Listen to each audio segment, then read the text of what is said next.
Thank you, Mr. Chair. Our committee, or should I say the Asia subcommittee, was the first to have hearings on the COVID crisis.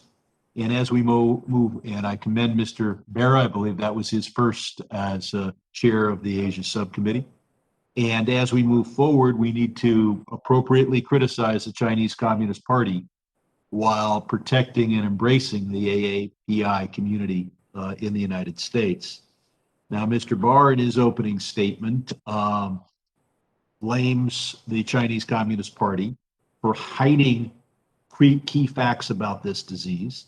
And I might add that the Chinese Communist Party has not allowed the kinds of investigation that would allow us to determine whether this came from the virology lab in Wuhan or whether it came from an animal source. They have covered up, they have concealed, and it's my experience in life that the innocent are less likely to hide evidence than the guilty. We may never know exactly where this virus came from, and the Chinese Communist Party should pay the full reputational cost to how they mishandled this in its early months. But blaming the WHO for believing China and the Chinese government ignores two key facts. First, the WHO has no source of information not under the control of the Chinese Communist Party. And we do. We have the most expensive intel system, and I think the best in the history of the world. And we didn't have to take what China said at face value, but unfortunately we did. And one thing we have to determine is whether our intel community failed to tell us what was happening in Wuhan, or whether the leadership we had at the time failed to listen to the intel community. As Mr. Malinowski points out, we have a strong interest in preventing this disease from spreading worldwide. A moral interest and interest in world leadership. Our economy requires trading partners, and as he points out, wherever this disease spreads, it can mutate and come back to us in a worse form. There are those who say that we've failed because we didn't give up vaccine that we needed to other countries. There are other failures that are far less defensible.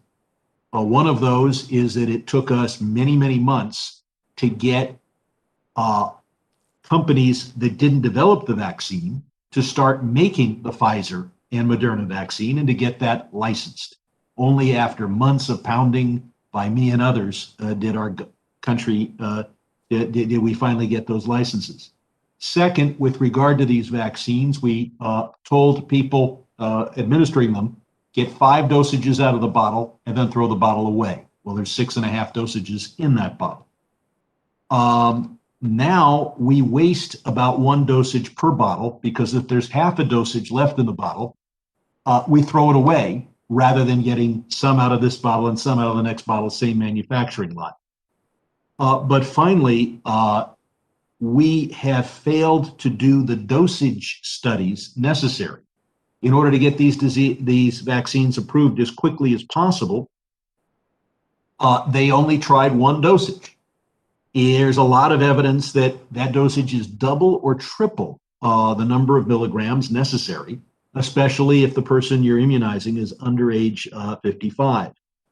Yet even Dr. Fauci has refused and has said, well, we don't need to do any more research on this because it won't help America. We won't get the results until the summer. And by then, well, we'll have enough vaccine for America. Dr. Jha, are you aware of any studies in the world where we're seeing whether a much lower dosage of these very valuable vaccines can provide immunization, at least to those under age 55? Congressman, thank you for your question. We are doing it in children in the United States, but in terms of adults, I think there are many of us who've called for studying the lower dose of these vaccines for exactly the reasons you've outlined. I'm not aware that those studies are happening. And the other thing is that while manufacturing capacity in the U.S. is now being used under license, is there manufacturing capacity in India or elsewhere that could help make more of these valuable vaccines, but don't have licenses from the United States.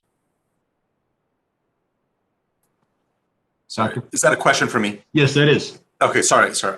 Yeah, so this is the issue in front of us: is how do we expand manufacturing capacity? There's a lot of manufacturing capacity that is being used. India's got a lot of capacity, but it's being used for AstraZeneca and for Novavax. But I think that work of finding additional capacity is not done, and we need to continue to work on finding it. It's not an easy thing. You can't just stand up a factory overnight, but we need to be making more investments on expanding manufacturing capacity in India and elsewhere. We need dosing studies for those between the ages of 18 and 55. Absolutely. It could save an awful lot of lives. They just probably wouldn't be American lives.